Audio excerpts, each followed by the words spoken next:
This is Showtime, a podcast about the people behind the curtain and the stories that shape them. I'm Andrew G, and each week I sit down with creatives, leaders and risk takers from the theatre world and beyond. We talk about what they do, why they do it, and what it really takes to keep showing up. Today's guest is Althea Cayton of Mum and Bubba on Instagram, a creative mum sharing the joys and challenges of parenting through the lens of family life, imagination and theatre.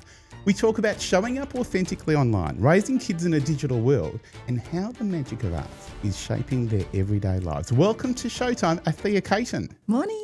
Thanks for having me. Thank you so much for coming in. Tell me, what inspired you to start Mum and Bubba? As always, my little girl. My world revolves around her. So when she was born, when she was little, I was always looking for great things for her, great things for me, great things for parents, and I wanted to share that with the rest of them. And you've done that. You've got such a big following of presumably mostly parents of people with young kids yes. just looking for stuff to do. Yeah, because you connect with other mums as well, which is great. You know, you're in the digital space. You're an Instagram influencer, mum influencer. I hate that expression, but you're a mum influencer. I don't like to use that. Neither do I. To me, it sounds, I don't know, somehow it sounds diminishing. It sounds restrictive. And of course, there's so much more to it than that. But what I really want to get into with you is one of the challenges. I'm a parent myself. One of the challenges of parenting in this day and age is balancing screen time with real life. As someone who produces content in the digital realm, how do you balance that? It's a little bit tricky because kids nowadays live in the digital world. Everything at school, outside, at home. And I think the trick there is to not deprive them of that. Like no screen time, but to give them just enough so that they're not feeling like they're missing out on something. Yeah, it absolutely does make sense. What inspired you to start Mum and Bubba in the first place? I really thought about that because I'm like, I'm quite a private person. I'm not one to boast about, this is what I do, this is what I have. But I think that my love for writing, my love for finding things that I like, my love for, I think this is where it all married, it all tied up. And so started it and just kept. And being a private person, as you say, how do you balance what you keep private and what you share with your followers? Yeah. Honestly, it's not very hard for me because I grew up already not letting others know what I'm doing in life. Just go on with what I'm doing and, not mind what other people are doing. So it's basically just sharing really about the products, how we feel about it, and the experiences and how it's helped us. So nothing outside of that, if that makes sense. Yeah. And how do you keep authentic? How do you because I've seen a lot of your content and it feels real. It feels really engaging. It feels really genuine. It feels really authentic. And there are so many creators, influencers out there that you can just tell that they're chasing endorsements. They're bowing to sponsorship expectations. Yep. How do you keep it real? We choose.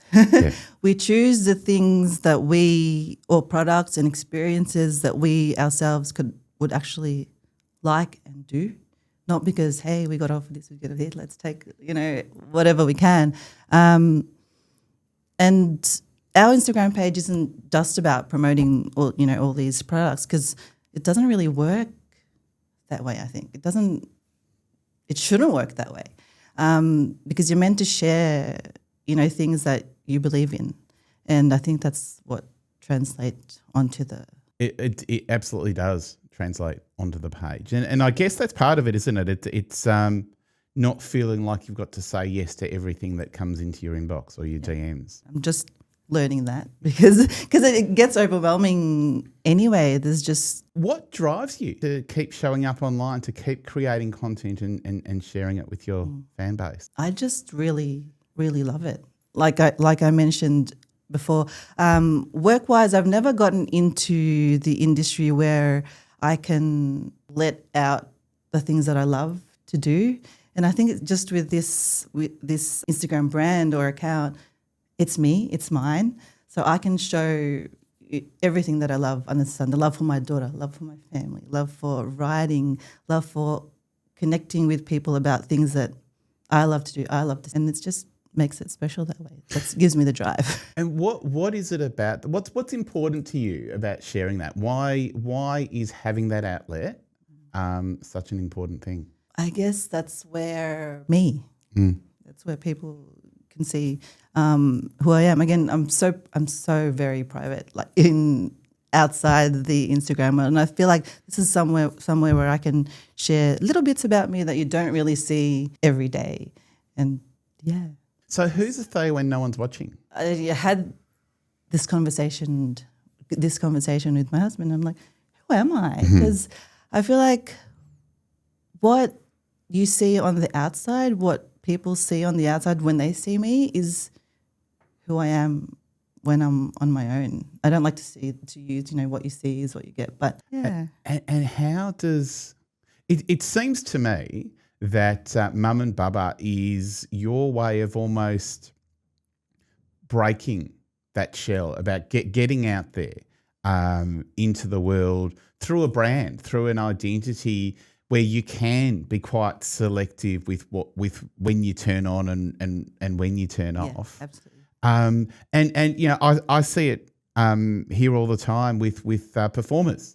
There are a lot of performers who love performing because it's a way for them to express themselves through someone else's lines or lyrics or someone else's characterization that they're bringing out in their own way, but they still get to keep themselves to themselves. Yeah, very, very, very similar for me. Same situation. Yeah, you go to these events and you promote these things. Surely there are people who follow you online who come up and say hi to you. Yes, we've had that. Hey, I know you. And it's pretty cool. And as someone who's private and who's someone who uses Instagram as a way to create a bit of distance between you and people who you want to share information with without sharing yourself with, how does that feel?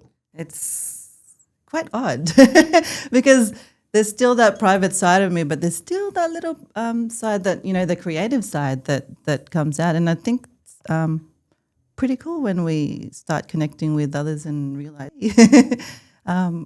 that they see what we do. And it's, producing theatre and seeing people in an auditorium. I get so much joy out of seeing the joy that the shows that we create bring to audiences, and rooms full of people that I don't know. I can imagine there's a similar joy for you to create this content, especially content to help parents with kids navigate, what kids should do, shouldn't do in terms of, safe, fun, constructive entertainment. It feels pretty good. I didn't know that I could do that. I didn't know that I'd have the power to, I don't like to use the word influence, but to make parents realize a lot, all sorts of things. But in influence and influencers gets thrown around all the time, but influence is not a new concept. They're when television was brand new in Australia, we had people like Graham Kennedy, Don Lane, who were influencers. They would get on and they talk about a dishwashing detergent or a brand of lemonade. And they'd be paid a lot of money for that through the TV networks at the time. And really, what you're doing now is a modern version of that. Yeah. And creating, it's a market. There are people that are prepared to pay to have that endorsement because you've got an audience. But it's also about giving information. You have to know what you're talking about. And you have to be able to connect with what you're doing to be able to get that out to people and get the message out there. And that's the authentic bit, because I think, with all the information that we have now, people know if it's not authentic. People know if you're just doing it for the sake of doing it. Yeah. Passion comes through, I think. Absolutely. Yeah. You'll know if it's from the heart. It's very different to making stories than to letting out what's already there. I couldn't help but notice on your feed, and maybe that's part of the reason you're here, is that one of the things that you love to talk about is arts and entertainment for kids. Yeah. Why do you think it's important? Why do you think arts and entertainment is an important thing for a growing mind? I think it's very important because it's a great outlet for them, especially I think in the environment that we live in today. So many pressures from work, from school, from academics, from everything. And the arts becomes somewhere where they can just be themselves and, get creative. How has Melbourne's art scene and, the galleries, the theatres, how has that helped shape your family? We love it. When I was little, I was already into the I don't know, I wasn't an actress or anything, but I was already into the arts, being involved in school productions and the likes of Rocker Stedford and, that type of stuff. It kind of dwindled when I went into uni because I had to different focus. But our family, because we've always had the music as one of our favourite things, and I'm glad that my daughter Audrey has gotten into that. And I think it helps us to stay relaxed, to stay, not get too carried away with all the responsibilities. Good way to, I'm stuck. But it's just a way to not be so serious about life, to let go every now and then. How do you make a theatre outing or any arts experience? How do you make it fun for a kid? We love it. We make a day out of it. So we plan a lunch or a pre-dinner and, we just love it. It's just a different vibe going into the theatre than going to, let's say, the cinema. I'm a little biased being a theatre producer, but I think there is, and I've taken my kids to a lot of live entertainment. There's just something different about live entertainment, about, you get one take. The reaction of the room is the reaction of the room. Very raw. It is. It is. Well, it can be. Yeah. But even things like, we've loved going to Shakespeare Company productions at the Botanical Gardens or at Rip and Lee Estate. And, there's just so much incredible performing arts for kids here in Melbourne. So much great talent. And it's just different. It hits you differently. Yeah. And you can never get that off a screen. Yeah. Never. No, you can't get that off a screen at all. And I remember during the COVID lockdowns, there was a lot of musical theatre that was coming out streaming. The biggest hit was Disney streaming Hamilton, the musical. And that was huge on Disney Plus while we were in lockdown. And then it opened in Australia and it broke records. It was huge. And it wasn't that people had already seen it so they weren't going to come because they saw it on Disney Plus. Mm-hmm. It was a completely different experience. It was a different cast, but it was also a completely different environment because it was live theatre again. Yep, it's so different. My daughter's only little, but she can already, differentiate the experience and the things she feels watching it on a screen versus watching it live. What's the most surprising reaction that you've seen from her at a show? Honestly, I was just hoping that she would get through a show because for a child, it's not easy for them to sit there for that whole time watching. But I guess the thing that shocked me was that she was engaged with the show. She was laughing where she was meant to laugh. She was paying attention, which is big for me because I love that. Yeah. What role do you think storytelling plays in your home? We've always been big on, ever since she's been in my belly, reading to her, out reading to her, nighttime reading to her, always. And I think storytelling just opens the mind and allows her to be creative, that allows her to believe that, anything. And how have you seen her creativity sparked from this exposure to the world of arts and entertainment? I think it's made her overall a happier child, a happier person. Having anything she does, she's always got a tune in her mind, whether she's humming it, singing it, and it gives me goosebumps just even talking about it. And I don't know, I think it's just given her a sense of light. Are you hoping that she'll find something creative to keep going with through her life? Yeah, absolutely, because I think I can see that it's what makes her happy, And that's what you can hope for your child, you know, for them to do something that they really love to do. It seems like, being a parent, you've obviously taught your daughter a lot, but what has she taught you that no one else could have about yourself? It has taught me to have a little bit of fun. Growing up as an eldest child, I feel like I had to always be the responsible one, doing the right thing.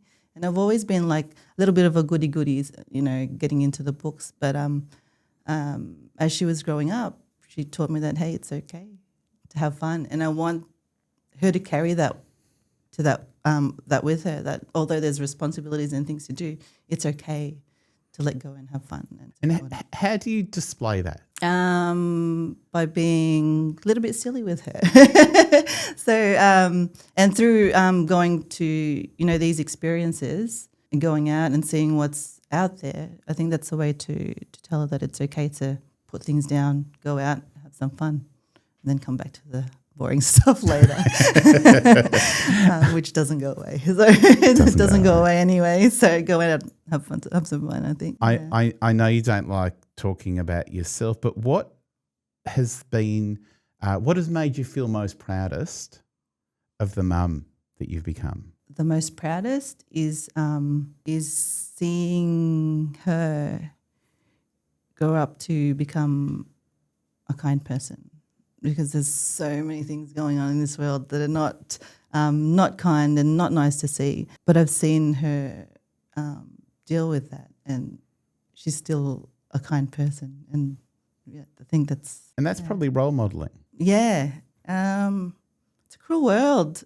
but I think it's just really important to be kind, because it goes a long way. I think a lot of people out there, it's just the front where they've gone through so many things, and the only thing they can show is, but I think every little person needs that little bit of kindness. And it's important to let these kids carry that on. There is. I mean, we're in a world where there is a lot of kindness, but sadly there's a lot of crazy too. How do you as a mum and as an influencer sharing information that other parents are taking on board, how do you navigate that? On Instagram, there's a lot of people only show you, let's say, 0.5% of what happens in their everyday life, and people can also get cruel with the things that you show on socials. But it's not all just about that. People forget that there's another side to all these people. There's another side to me. We can't be too judgy. So, do you get many comments that set you back? Luckily, we haven't had a lot of that, and I think it's mainly due to the mums or the parents that we've attracted, and a way in what we are showing. It's just us. It's there's nothing else to it. It's just us sharing with the world what we've experienced and all that. It plays a part that you're showing yourself and attracting the right. Because the reason I ask is, as you'd know, the risk of putting yourself out there is that there are going to be very vocal people that don't agree with your point of view. Yeah. And as someone who publishes stuff also, it can be a little confronting when the first comments or posts or reactions pop up that are completely misaligned with what you intended the reaction to be. Yeah, it's pretty scary. As soon as you hit that send or that publish button, you're always hoping to get the reaction based on the thing that you're showing them. Like before you publish, you already know what reaction you want from people, right? And you're always wishing for that same reaction. But it is quite scary. But I guess we've just been very lucky that we've had good reaction from the people following. Yeah, it's luck, but I think it's also about, as you were saying before, the content that you curate and create attract certain people, and hopefully over time there are more people that are aligned with your values than not. I don't know. We just want to spread, good things and good vibes, and hoping to spread that on to other families. What are you hoping that your daughter's going to remember most from her childhood? Ever since she was born, she's been my number one priority. Sorry to my husband. Who I was going to say, you know, your husband's probably watching this. He's number two, sorry. And he knows it. He knows it. He knows it. Audrey's number one. And I wanted to remember that inflation and everything going up, we have to work so hard to get by. But I was there, dropped. I could have had, this career. I could have stayed in the corporate world, but she's my number one, and I wanted to say that she is that. She'll always be. And that's the thing, isn't it? And that sort of, to me, the content that you share, it comes back to time. It's it takes you time to create the content and to share it, but what your message is, here are the different ways that you can spend time with your kids. There's so many counts. Yeah, which is and that's that's what kids want. That's what kids remember. That's what I remember from my childhood. We did some great things, but I remember the time. And like you, with my kids, I'm hoping that that's what they remember too. That we did this stuff with mum and dad, and we had quality time together. Yeah, very different to providing things and toys and whatnot, but it's the time which is you can never go back. So, yeah. Althea Cayton is the person behind Mum and Bubba on Instagram. Right down here, I hope. No, it'll be right down there. Click there, check it out, particularly if you are the parent or guardian of kids and are looking for some great stuff to do in and around Melbourne. Thank you so much for coming into the studio, and I look forward to seeing the adventures that you guys go on in the future. Thank you so much for having me.